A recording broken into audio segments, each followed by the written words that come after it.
Over the years, I cultivated 3 essential mantras, which was panic is my muse, deadlines crowd out doubt, it always gets done.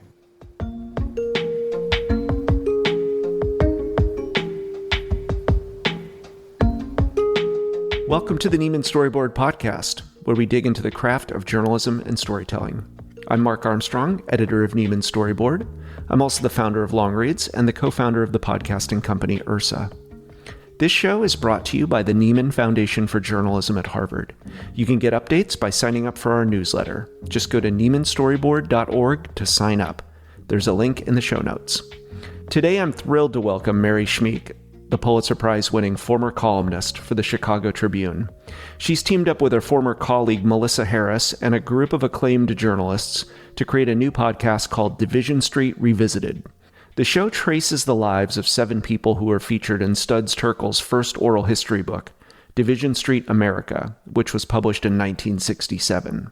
Studs Terkel is a legendary figure in both journalism and Chicago history, and in recent years his radio archives were digitized and made available publicly. The people featured in Terkel's book appeared under pseudonyms, so Melissa Harris came up with the idea to find out who they really were and what happened to them. It's a beautiful example of audio storytelling, using both archival research and thoughtful reporting. This is also Mary Schmich's first podcast, and it's one of the many ways she has blended both journalism and art in her career. From the Chicago Tribune, where she won the Pulitzer Prize for commentary in 2012, to writing the comic strip Brenda Starr for 25 years. Then one day she sat down to write a column that she imagined as a graduation speech. The speech begins with the words, "Wear sunscreen." It was soon turned into a 1997 song by Baz Luhrmann, and it became a worldwide hit. Mary Schmich grew up in Georgia and Arizona, the oldest of 8 kids, and she graduated from Pomona College and attended journalism school at Stanford. From 1985 until 2021, she worked at the Chicago Tribune, where she was a features writer, a national correspondent, and for 29 years, a columnist. From 1985 until 2010, she wrote the Brenda Starr comic strip.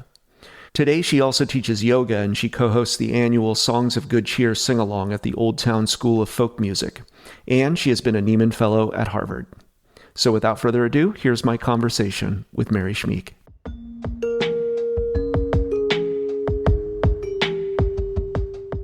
Well, Mary, thank you again for being here. I'm really excited to be here. Thanks for having me.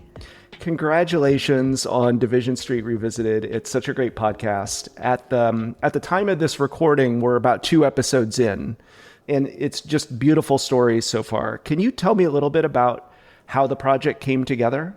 Yeah, so a former colleague of mine at the Chicago Tribune, Melissa Harris, who is much younger than I, she was a business columnist, and then she left the Tribune long before I did, and she went to the University of Chicago Business School. She started her own marketing company, but she had this project that while she was at the Tribune, she had always dreamed of doing.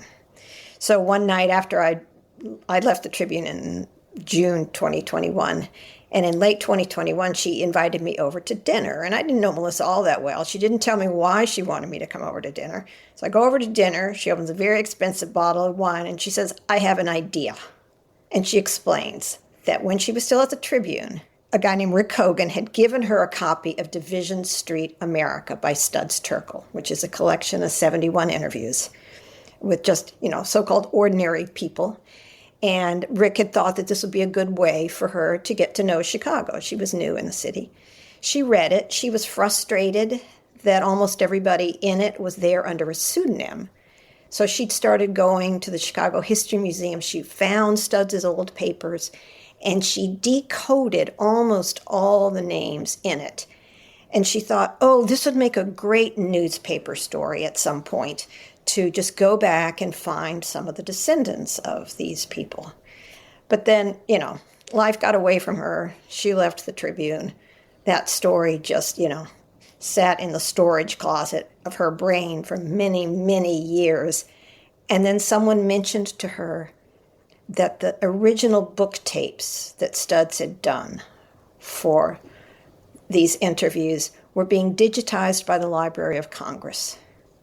And the idea bubbled up in Melissa's brain that you could make a podcast. If you could get those tapes, you could do in audio what she'd imagined doing in the newspaper. You could go find the descendants of these people. You could marry the original Studs interview with the audio that you could collect from these descendants. You could make a story. So that's what she invited me over to dinner to talk about. I'd never read Division Street.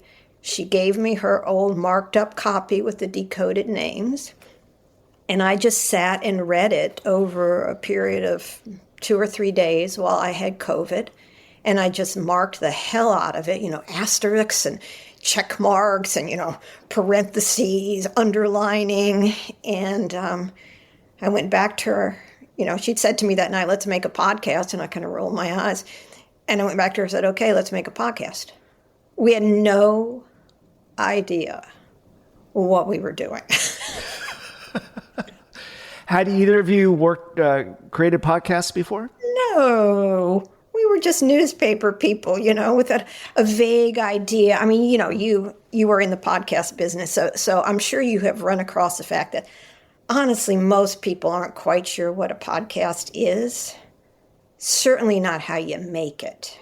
So we recruited a former editor of mine, a guy named Mark Jacob, and said, Mark, come talk to us, come talk with us as we start to do this. And then we all just said, look, we need some people who really understand audio. So then we got Kate Cahan, who had been a big editor at WBZ, the local NPR station. We brought in Bill Healy, who is a podcast producer who by now has, been part of a team that won the Pulitzer for audio. We recruited a few other people to help us out, a former student of Bill's, we assembled a team, and then we just started again, but we didn't know what we were doing. Who were we doing this for? We didn't have any money. What year was this? This was 2022. Okay. It's like, so who are we doing this for? How long are these supposed to be? I mean, it was, as somebody who has written in the box, I wrote a column for almost 20 years at the Tribune, or 30 years, and I was accustomed to the column box. I knew how long it had to be. With these, it's like, what? So we didn't have any money. So, is the first step in that go find funding, or was there a little bit more reporting work that you all did before you packaged it and went and sold it? Yeah, we felt that we need to have something to show before we could really catch the attention of funders. I mean, we started early on trying to get the attention of funders just based on the idea. But it was pretty clear that unless you had something to show, they're not going to listen to you seriously. So, we made a couple of episodes, way too long, but just, based on our, we'll see what this is. And then we started showing them to some funders. And, the Field Foundation here in Chicago gave us some money, just enough. It encouraged us. It's like, okay, it wasn't enough to make a full series, but it was enough to encourage us, and Melissa is a relentless fundraiser. She's brilliant at this, unlike most journalists who just go, I don't know, how raise money, what? Oh, I don't know how to, I wouldn't do that. And then we hired an advisor to help us put together a proposal for the National Endowment for the Humanities, and that changed everything. So in August of 2023, we got, I forget exactly, we got a really nice grant from the National Endowment for the Humanities. And I remember my first feeling was elation, and my second was, uh-oh, this is real. I'm not just playing around here anymore. We're doing this.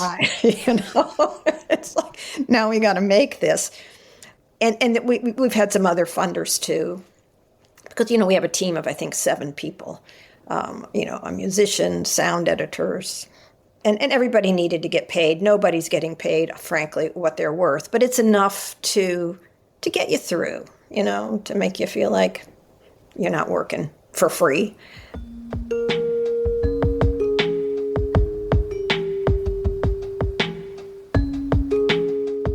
When you first read Division Street America, there's something like 71 interviews in the book itself. How did you narrow it down? And the podcast itself is seven of those stories? Episodes. Right. How did you begin the process of narrowing down which of those stories to feature? Well, Melissa had initially been attracted to several of these people, and she told me who those people were. And I, certainly considered who those people were that attracted her and totally agreed on some of them. But then I had, some others that appealed to me more.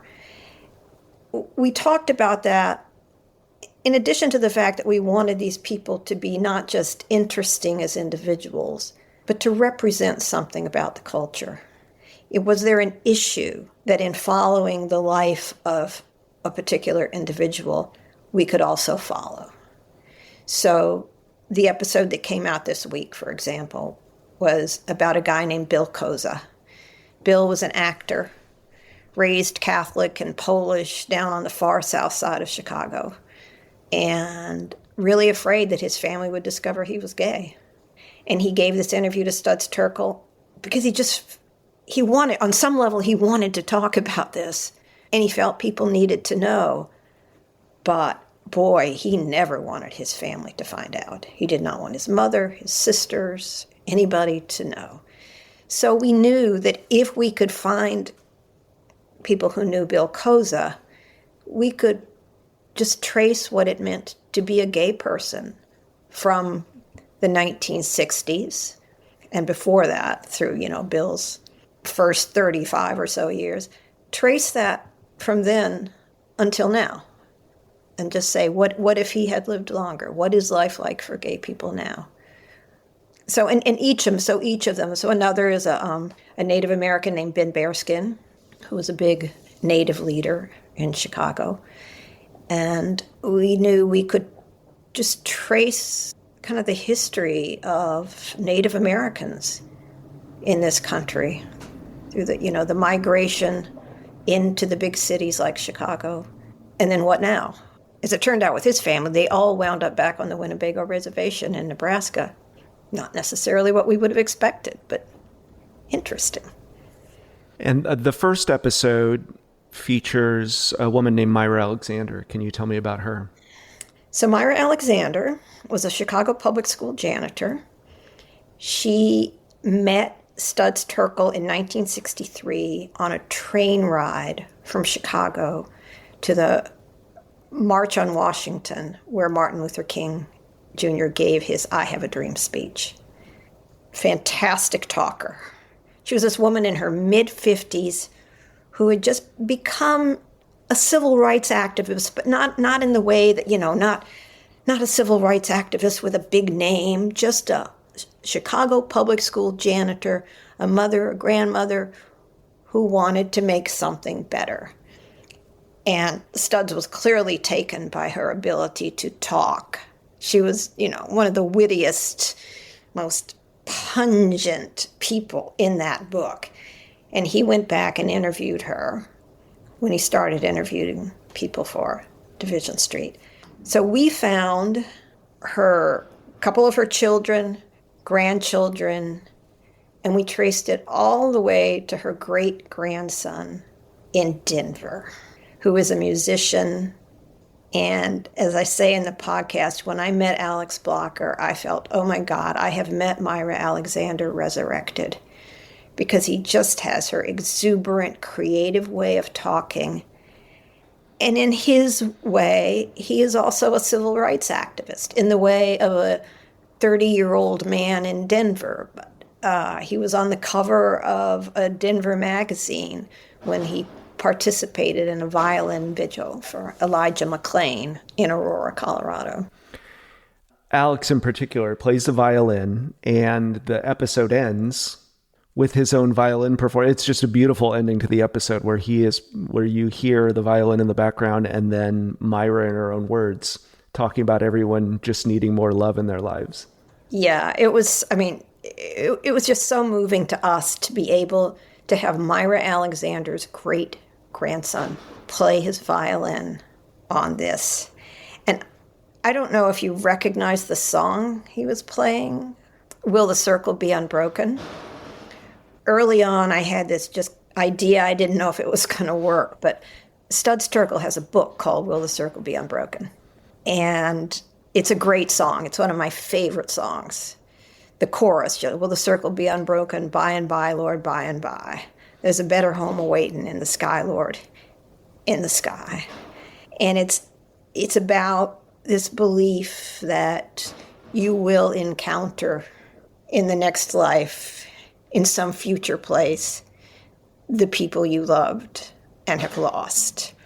And because Studs loved it and had a book, I thought, wow, what if we just incorporated this song into every episode? I love that. And we have every single episode. And our musical director, who's a friend of mine, wonderful musician, Chris Walls, he has found novel ways to play that song at the end of every single episode.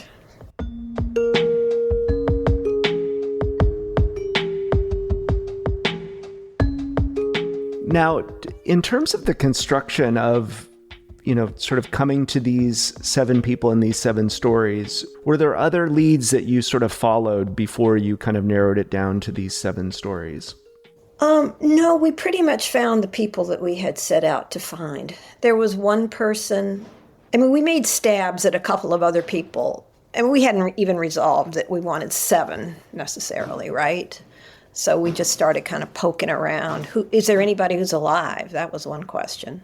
We found one guy who turns out to be a broadcaster at Georgia Public Radio who was still alive. But, he wasn't enough to build a whole episode on. But we did talk to him, a guy named Bill Nygaard.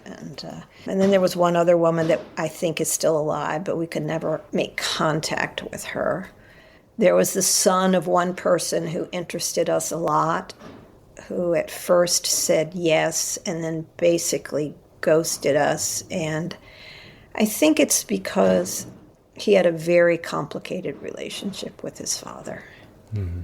One of the things we discovered in all of these families are complicated, man. Just kind of imagine that some stranger walks into your life and says, I want to know all about your family. And it's like, whew, how many minefields are in that? And so, I think he just wasn't ready to go there. But everyone else we approached, and it was tricky finding people, but everyone else we approached, after an initial, in some cases, hesitation, it's like, what are you doing? Studs, what? There's a book? It's something you're very experienced with, of course, is kind of understanding when you go to learn about someone's story or find out, how much they're willing to share. A lot of that you've done as a columnist. Were there any differences when you're kind of working in the podcast medium and how you approach that? No, but, there was a challenge of going to people without being able to clearly identify who you are. I realized how significant it was to have my Chicago Tribune badge. I could approach people and say, hi, I write a column for the Chicago Tribune. And I really had to think about, okay, hi, I'm a who? I'm a from where? So I would sometimes say, I used to write a column for the Chicago Tribune. I could still invoke the Tribune. I'm a writer in Chicago. Yeah, so what? Isn't everybody in Chicago a writer? You needed some cred. But in terms of the equipment, the questions you ask, did that differ at all? I don't think it differed in terms of the questions, but the equipment, absolutely. I'm a pen and notebook kind of gal. And, once smartphones came in, sometimes I would record as backup. But partly because I didn't have the technology or the time to deal with, transcription back in the days when even if you recorded, you were going to have to transcribe this yourself. I've never been hugely dependent on recording. But in podcasting, recording is everything, right? So fortunately, I'm working with a great producer named Bill Healy, And Bill would, come along on many of these interviews. Melissa Harris, who had this idea, she learned to work the audio equipment as well. So generally when I would go out, there would be someone working the equipment, so I didn't have to work the equipment while I could just do the thing that I've always done, which is talk to people. Do you like the medium of podcasting? I do. I like it a lot. It's just fun to do, to learn something new, to tell a story in a somewhat different way, to be more alert to sound. There are things you can convey with sound that when you're just writing them down, you have to try to do with words. And, if the birds are chirping in the background or the guy out front, is banging in the dumpster, you have to describe that if you're writing it in a column. In the podcast, it's just there, and people can get the vibe without your having to make up the words. There's a lot to be said for intonation, right? People's voices carry so much that when you're just writing them down as quotes is different. And, Bill Healy, our producer, I would say, I'm looking for the good quotes in this transcript. And he goes, audio. You mean you're looking for the good audio? And I would say, no, Bill, I'm looking for the quotes. But that would be a predicament sometimes. Someone would say something great, but it doesn't sound good. What do you do with that? I imagine a lot of our listeners also may be traditionally print journalists who might be thinking about getting into podcasting or documentary work. What kind of advice would you have for them on getting started?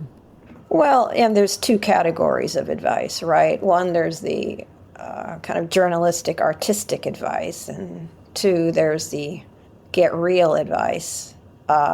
It's not easy to make a podcast, a narrative storytelling podcast. It's not easy to find the money to do it. It's not cheap if people are going to get paid. And if you were going to have people who are really good at all the elements that you need to make the thing good. So a certain realism about it is helpful. On a journalistic, artistic level, the advice would be not all that different from the advice you'd give to someone about telling any good story. Just, what are the elements that make a good story? It's the same essential elements, right? You've got character, you've got setting, you've got action, you've got meaning. How do you weave those? It's always a puzzle, which is part of the fun.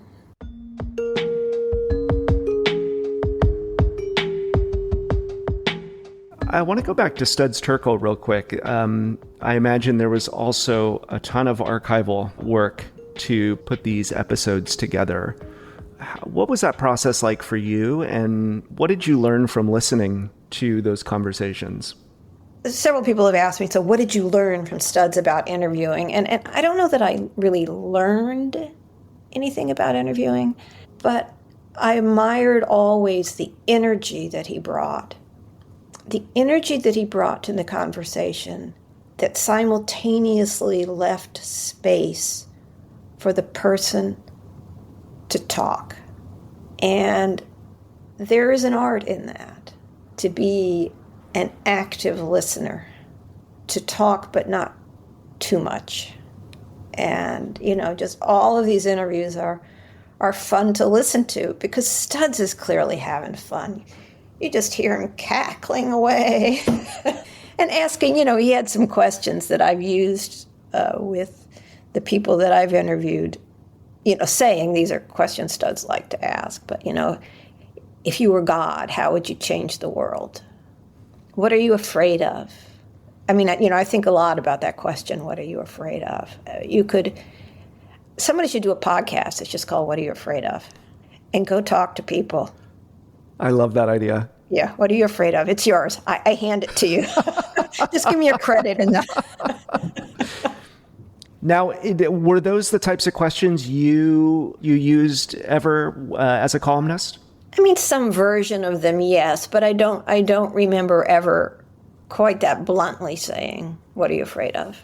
I mean, always looking for "What are you afraid of?" But so that may be something that listening to Studs has made me think about, is just finding the blunt, broad question, because I'm often aiming for specifics, and I like to give people plenty of space to just say what they're thinking and feeling. But the value of the blunt, broad question was brought home to me by what Studs does. And you are a Studs Terkel Award winner as well, right? And you met Studs several times? I did. I have several little Studs stories that I like. The first time that I encountered Studs was I was a new reporter at the Chicago Tribune. I was writing features, and I had an idea. This was in 1986. I thought, I'll write a story on the first kisses of famous Chicagoans. So then I had to think, okay, who are the famous Chicagoans? Cindy Crawford, the model, was one. There was some, I think, football player. I don't even remember who they were. And everybody said, well, you got to ask Studs Terkel. Okay. So I call Studs up. He's at his radio job. This is Studs. Hi, Mr. Terkel. Of course, I was terrified. And I explained what I was doing. He goes, I don't have time for this nonsense. And he hung up on me. I told him this story quite a few years later. And he did tell me about his first kiss, but I will not relate that on the air. And then one of my other Stud stories is, so through my good friend Liz Taylor, who was the book editor at the Tribune for a long time, I got to know Studs personally. So I would have dinner with, him and Liz, and, occasionally, like Margaret Atwood or people that Liz was connected to. And I was at a dinner party at Liz's house one night, and he was beginning work, or in the midst of work, on Will the Circle Be Unbroken, a collection of interviews with people about death and, other happy topics. And he's sitting at dinner and he says, but I don't have the lyrics. I can't find all the lyrics to the song. And I said, Studs, why don't you just go online? He goes, I don't use a computer. And I looked at Liz and I said, is your computer on? So I went up to Liz's computer. I found the lyrics to Will the Circle Be Unbroken. I printed them out. I brought them back to the table. I said, Studs, here are the lyrics to Will the Circle Be Unbroken. He gave me a little credit in his book for that. Excellent. And you write in the foreword to, there's a new edition of Division Street America, and you write a beautiful foreword to it. And you mentioned you also brought your mom to meet Studs Terkel at one point, right? I did. And that was one of the most moving moments. So he lived in this big, old, cluttered house in the uptown neighborhood of Chicago. And my mother was in town. And I just called and said, can I bring my mother to meet you? And I did. And, Studs was a small man and my mother was a small woman. And she was in her 80s then. And I don't know, he was probably in his 90s. And the two of them just got to yammering. And my mother had grown up in Georgia. And they just talked about civil rights in that period. And, when they stood up, both of them, they were quite wobbly on their feet. And they bonked heads, and they both kind of fell back, and I thought, oh my God, I've killed Studs Terkel and my mother. They both survived.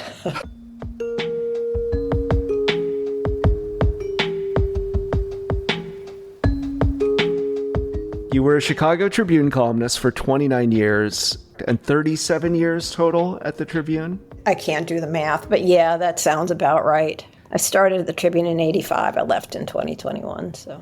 And there's a quote, I read your final column, there's a quote, I've always believed that stories are a quiet form of opinion, that the ones we choose to tell reflect and shape values sometimes better than argument alone. I love that column, first of all. And what was it like to write for that period of time as a columnist? Was it like developing a muscle? And what is that practice like? Yeah, I came into column writing at a point in my life where I didn't really think I wanted to write a column. When I was younger, I did. I was very full of opinions. And then I got to be a real reporter for a long time. I covered the South for the Tribune. And I came to just understand how little I knew and not trust myself to have, huge opinions on whatever the news of the day was, because I came to see that if you have not reported the news, you don't understand the news. Even when you do report it, you're having trouble understanding it. But wow, if you're just reading about it and reacting, what are you talking about? So, I always had an approach to column writing, which was a melding of opinion and storytelling, because I do think the stories you choose to tell express ideas, express viewpoints, sometimes better than the hammer on the head opinion. One thing I got from column writing, a really important thing, was how to write tight and short, because for most of my time at the Tribune, the column was literally in a box. And that box, you couldn't break out of the box. Every now and then you could. But you had to figure out, what can I say in the space and time I have today? And over the years, I cultivated 3 essential mantras, which was, panic is my muse, deadlines crowd out doubt, it always gets done. And I wrote these when I started working on this podcast, knowing I had no idea what I was doing. I just wrote those down next to my computer. Panic is my muse, deadlines crowd out doubt, it always gets done. So that's a lot of what column writing taught me. Deadlines crowd out doubt. We, at least people like me, need deadlines. Same, absolutely. Yeah. But I think you're kind of pointing out the physical box of the paper and the column, and knowing the cadence that you're working on. There are so many different aspects of podcasting that can really get in the way of that, where you have, or all of digital storytelling, I guess, where you have unlimited space. Right. And it's a curse, the unlimited space. And probably your own your team's self-imposed deadlines around when this season is going to launch. But as a project, it's kind of floating out in the world versus within very hard deadlines of a daily newspaper, right? Well, the worst but best thing that happened to us was that the local NPR station, WBEZ, agreed to air these. But it came with a couple of conditions. We will air them if they are 28 minutes and 30 seconds long.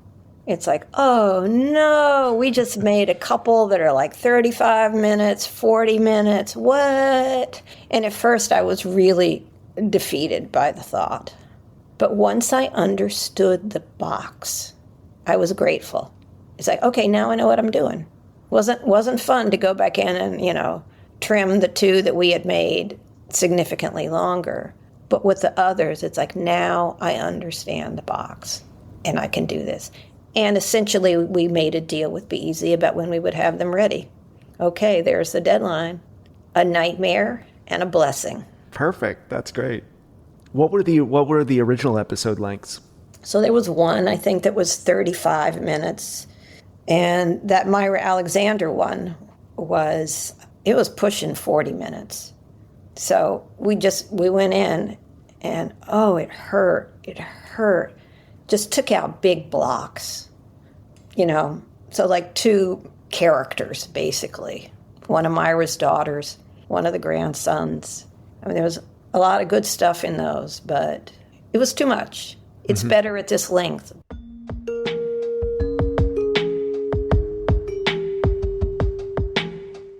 You wrote your last column in 2021. And what led to that decision? And I guess I'd like to get your perspective a little bit on the state of column writing. Well, I left the Tribune. It had been bought by a hedge fund, Alden. And I still think the Tribune does a lot of really good work.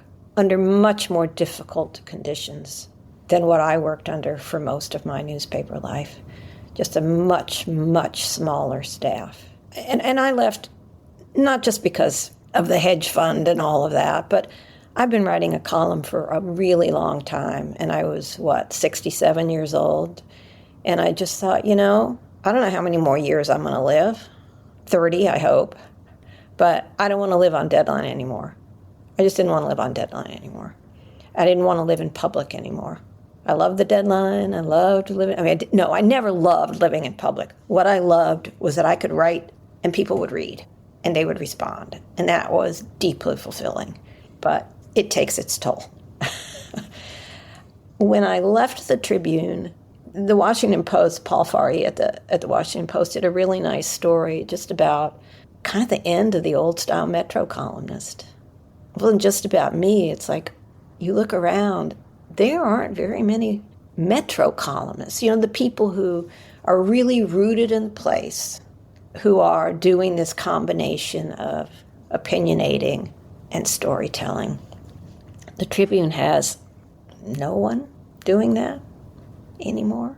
And this was a place where, Mike Royko worked for many years, Eric Zorn, a bunch of columnists who were being that Metro columnist type of columnist. And, I don't know all newspapers that well, but I look around, I don't see that. Yeah. Do you? The short answer is no, but I was thinking a lot about just sort of the state of the columnist role. And so much of the internet was about this democratization of voices, being able to write your own thoughts and post them on your own blog or through your own newsletter. And I think some of that has been good in terms of diversity of voices and perspectives being out there. But I think the columnist in particular, the work that you do and other columnists have done is the people knowing that they're being heard, having journalists, having columnists telling these stories. Like, the part of being heard is still not there, even if the internet lets anyone post. Right. The fact that the columnist is the first audience member, the first person to go into a community and say, I hear you, I think is so valuable. And it's a shame that that is not out there in the same way anymore. Well, and I also feel that, at the same time that now everybody can be a columnist, there are standards imposed on newspaper columnists that the everybody can be a columnist world does not impose, which is not to say there aren't great voices out there. There are, but in a way that, even a lot of people I know who I think should know don't really understand that when you work for a newspaper, the pressure to get it right, to use facts, and that you have some gatekeepers, you've got some fact checkers. It is more reliable. And people don't get that. Highly educated people who feel they are in the know really don't get the difference. Do you ever feel the pull to come back to that? No. No. Working on this podcast has fulfilled a lot of my needs and impulses in this way. It's enabled me to go out and meet people, talk to people, learn things, craft a story, move the story into the world. I think if I weren't doing this, I would miss those things. But I feel no great need to have my opinion heard. Well, a little bit. I put it on Facebook,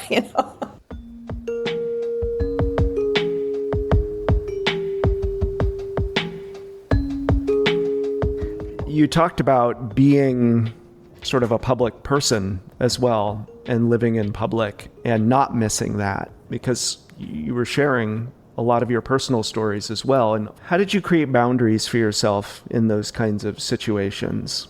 I don't know that I have a clear answer to that. One of the things I am the most grateful for in my life is that I have been able to write, to express myself to share my thoughts and stories, have people read them and care about them. I mean, wow. It blows my mind that I've had that opportunity. But I think it's made me a little twitchy in a certain way, too. I think this conversation is too complex for this. I always want to really respect the people who respond to what I write, because that's basically what I've asked them to do, right? But sometimes drawing the boundaries has been hard. And to not let everybody's opinion of you get into your head, There's a lot of ugliness out there that people just like to throw at columnists because they don't even think of you as people. It's just, you're the person who said the thing that pisses them off, and they just had a big fight with their wife or their husband, and they are mad, and so they're going to take it out on you. I mean, I got a lot more appreciation than I got hate, believe me, but the ugliness, especially as, the online world got bigger and bigger, and, it started with, it used to be when people hated you, they had to go get an envelope and a stamp. They had to lick the envelope. They had to write the letter.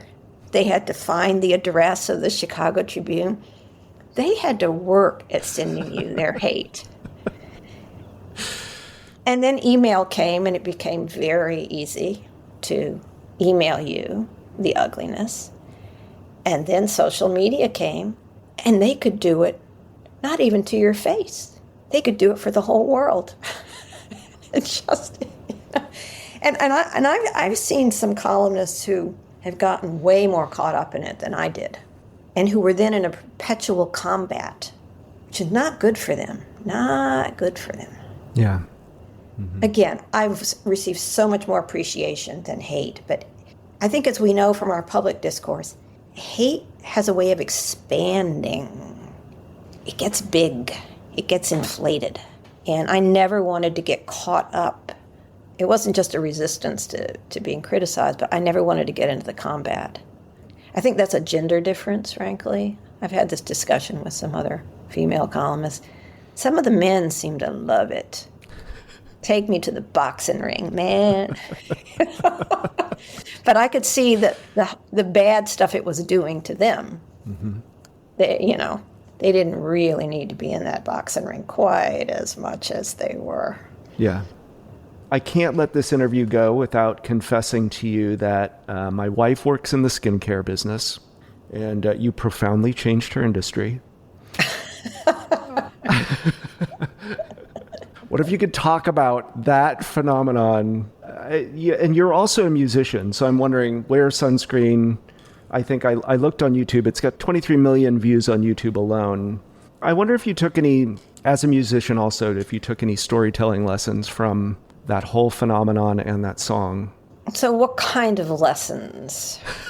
I'll leave it wide open, whether there are bigger lessons about being a part of it, or if there are craft level lessons on the fact that this thing you wrote became a hit song as well. So lessons I take from that piece. So this is a column I wrote in an afternoon, in a panic, because I had nothing else to write. So we're going back to my deadlines crowd out doubt, panic is my muse, it always gets done philosophy, right? Really, I had nothing to write, and so I just thought, well, it's graduation time, I'll write this graduation, fake graduation speech, and M&Ms and a cappuccino and a deadline, and I wrote it. And I remember thinking, oh, I kind of like that. I wouldn't always think that, but I kind of like that.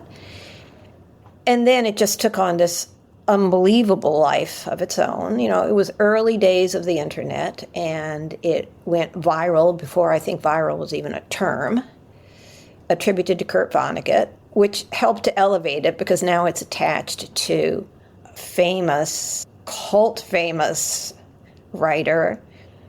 And then the fact that it wasn't really him elevated it a little more. So now you've got the whole element of, oh my God, look at this evil internet, what it can do, the lies it can tell.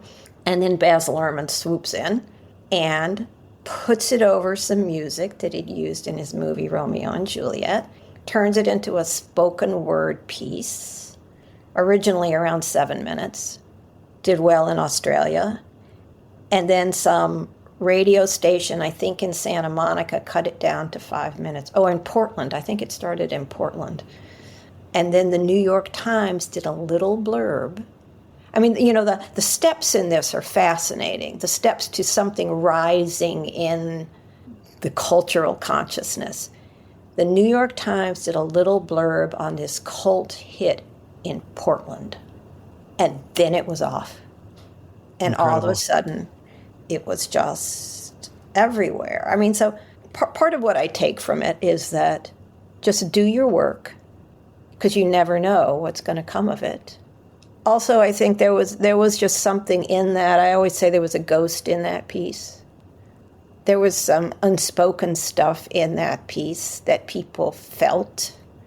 And then when you add music to it, that amalgam of the words and the music made something else. Plus, you've got Kurt Vonnegut's and Baz Luhrmann's names attached, Amazing. I have to say, I have followed all of the instructions that you've written so far. I lived in New York. All right. Lived in Northern California. Left before one made you hard and one made you soft. There we go. Yeah. There we go.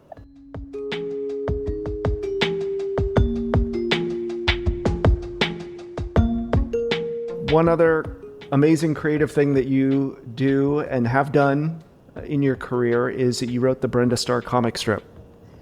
And yeah. There was, in another podcast I work on, Ursa Short Fiction, the writer Maurice Carlos Ruffin, I remember some advice he had. He always visualized storytelling through the 3 or 4 panels of a comic strip. And I wonder if you find that to be true, if those panels were helpful, and what lessons you took from writing that.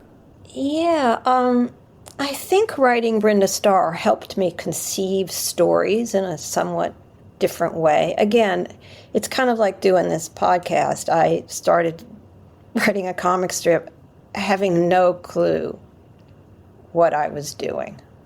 And I learned along the way. But once again, all of these forms of storytelling are different and they require different skills. And yet a story is a story. So, with writing the comic strip, first of all, there's no reporting. You are just making stuff up, right? But I think on some level it did help me to visualize stories. Obviously I wasn't doing the drawing, but I had to write in a way that would allow the artist to draw. I don't know how to get too lofty about that, but I do think it probably accentuated my sense of how characters and dialogue help to carry a story. Were you writing art direction? How does it get passed from the writer to the artist? Yes, I would write general art direction that the artist was then free to, make her own. It's kind of like with the podcast, I would write, let's have a pause here, let's have some music here. And then the person who actually knew how to do that could decide whether that made total sense. You wrote that from 1985 to 2011, is that right? A long time, Mark. What was that pace like? It was While really, writing a column as well. Yeah, and I did it a lot in the 5 years I was down in Atlanta as a national correspondent, and this was before the internet that I started doing it. And I know I drove. I work with 2 great artists, Ramona Fraden and June Brigman, and I know I just drove them crazy because I would never write a full script. I'm a deadline junkie, and I remember most vividly sitting on the floor of the courthouse in Charlotte, North Carolina, at breaks in the Jim Baker trial, the televangelist Jim Baker, which I was covering.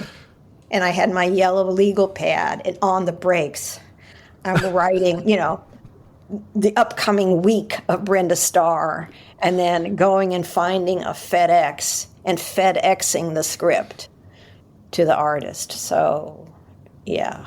Incredible. And these were serialized. There were cliffhangers, right? So you're building cliffhangers into the panels? Yeah.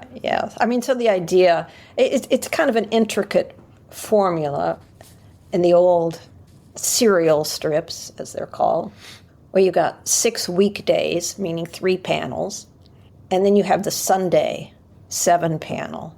So you had to write it so that the people who only took the Sunday paper could follow the plot. But you also had to write the daily strips so that there was always just a little bit of what next in panel 3. I don't know how well I did it, but I did it for 25 years. Amazing. Mary, congratulations on the podcast. Thank you for a wonderful conversation. Well, thank you, Mark. I hope sometime we can chat when I can ask you questions. Yeah. Sounds good.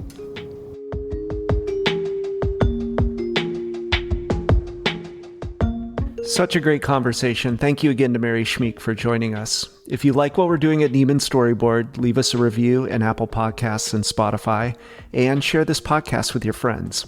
I'll see you next time.